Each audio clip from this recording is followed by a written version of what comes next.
Don't start a bakery if you love to bake. If you love to code, don't necessarily start a tech company. If your passion is a specific technology, you might have a great idea. You might not be happy in the long term being CEO. Yeah, I'm Mike Hall. I'm the CEO of Anza. Anza is a data, technology, and services company focused on helping large-scale buyers of solar modules or solar panels. We've actually got 95% of the US market partnering with us on the platform. Because I've been in this industry for over 20 years, we really haven't evolved. It's a pretty complex market. The price of solar modules, the price of batteries can move up and down significantly month to month and sometimes even week to week. There are tens and tens of different providers and they each have multiple products. These sellers need to know, hey, today, where does my product stand? Why don't we create databases? Instead of driving information out of PDFs and emails, hey, you log into our platform and you can see all the options right there in a few clicks. On these large projects, it's millions of dollars of value that can't find unless you have this data and technology. What's taking right now weeks and months, and we can do it in seconds.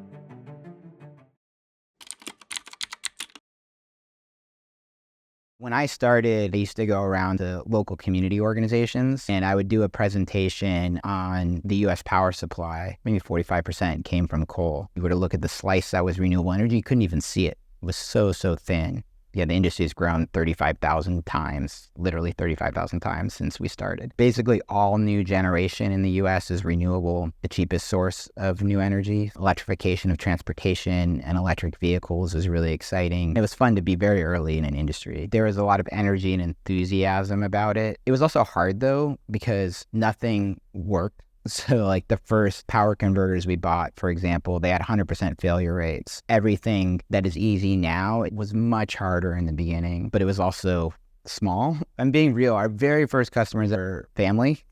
So I think my father was the first system, my uncle was the second, and we were basically going into people's homes and trying to sell them on, $25,000, $50,000 rooftop systems. I'd probably pitch 4 or 5 homeowners a day, actually go into people's houses and sit at their kitchen tables, and none of them even knew people who had solar panels, so they were all like very early adopters, so you had to explain everything. You had to convince them that it was going to work. Grew from just a few of us doing this to actually like an enterprise with employees. The good times and the wins are a little bit like a drug. You're just like searching for the next one. If you ask customers about their problems, they might not always be able to name them. Day to day, they're just like, oh, it's not a problem because that's how I do it. But they might not realize how much opportunity they're missing. Focus on the industry you know best. Go out and talk to customers and validate that you really do have something. How do you do this thing? A really great question is, how long does it take? Simple question, but there's actually 2 different questions. There's how many hours does it take you, process time, and then how long does it take on the calendar? How long does it clock? Both of those are potential sources of waste. Somebody too long to actually like do the task. A task can take too long to get done because collaboration is slow, wait times are long. How much does something cost? How many times do you have to do something over and over again? Whenever you find waste, you've got a problem to solve. The thing that you started with and might be successful in the beginning might not be successful forever, and you may have to make some hard decisions to just move on, thing that you might have loved. That's what happened for us. Residential market, like installing solar on people's homes, had become so competitive. Our margins started to compress. Took like a year and a half trying to do everything we could to turn it around. We kind of had 2 choices. We could just continue to chase the competition down, or we could look for another market. These bigger projects were higher leverage with fewer people per dollar, whereas the other one is so human capital intensive. And so we had the glimpses of a new exciting niche within the project and customer base we already had. We just needed to put all our focus there. And ultimately, we made the hard decision to get out of the business entirely. We actually sold that whole business unit off.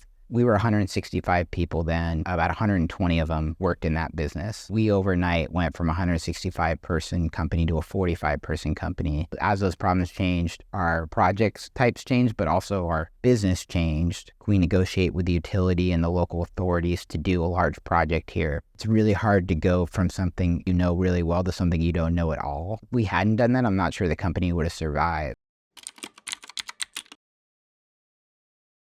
best way to figure out what to price is to have those awkward conversations with customers and potential customers about their willingness to pay. And that's the right way to do it. Anything else is just guessing. I think people do it backwards a lot, where they arrive at their pricing because that's what they need to have in their business model to hit their forecast, or they can price based on cost, but that can be completely disconnected from what the market is willing to pay. The first thing you have to establish is, how is your market segmented? Are they even interested in the product you want to sell? One of the most important questions that I don't think people talk about enough. We're going through this right now with a product launch we're doing in September. Okay, if we were to charge $30,000, what number would you give that price? And there's actually macro data on, if they give you a 5, they're like 80% chance they'll actually buy it. If they give you a 4, it might be a 50% chance they'll buy it. If you're getting all 1s and 2s, you're probably overpricing it. And then from there, once they've said, hey, I am willing to pay, that's binary. So then you can ask them the next question about how much. If you get a lot of data, you might be able to start to find price cliffs, where a psychological thing that happens at that price point. Humans don't actually respond rationally to pricing, but you also are going to have to move forward with imperfect data at some point.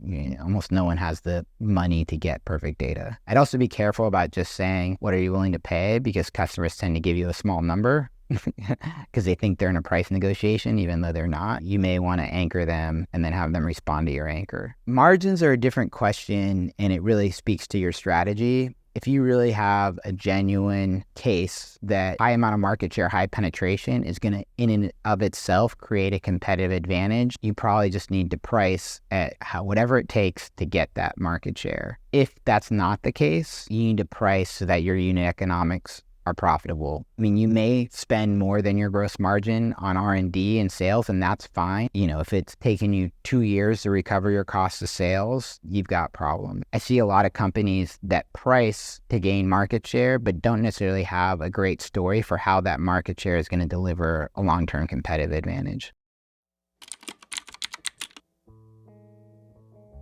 I mean, I love my job. I think it's a lot of fun. It's also tiring. Not all the work is yours to do, but all the responsibility is yours. So you wake up with it, you go to bed with it, you think about it in the shower. As a CEO, your job is to make those tough calls. It's not a democracy. If you ask everybody to vote, they will probably vote to maintain the status quo because the unknown is so scary. But if you don't make a decision to change, then you're making the decision to stay. Hey, you have a lot of employees who you're loyal to, and you have shareholders who may have wanted you to hit some number. Sometimes there's going to be tension between, that's what's tough. And I don't have a great formula for that. How do you separate your own attachment and other people's attachment of the status quo from what you believe to be right? To sometimes persist, stand on that hill, whether to keep going or to make a big change, of course, and you're the only one who can make that decision. Well, I'd say the hardest part, if you were the superstar individual contributor and now you're trying to be a leader, you're just trying to set up the infrastructure and the culture so that someone else can close a big deal or deliver the product on time. That can be a difficult transition. Many people who used to work with me have gone and started their own companies. And I think this is one of the most fundamental challenges they have, just kind of emotionally. They were all star performers individually, and now all the credit should be going to someone else. Your job is to create the environment so that they can be successful, not that you can be successful. And don't start a bakery if you love to bake. If you love to code, don't necessarily start a tech company. If your passion is a specific technology, you might have a great idea. You might not be happy in the long term being CEO.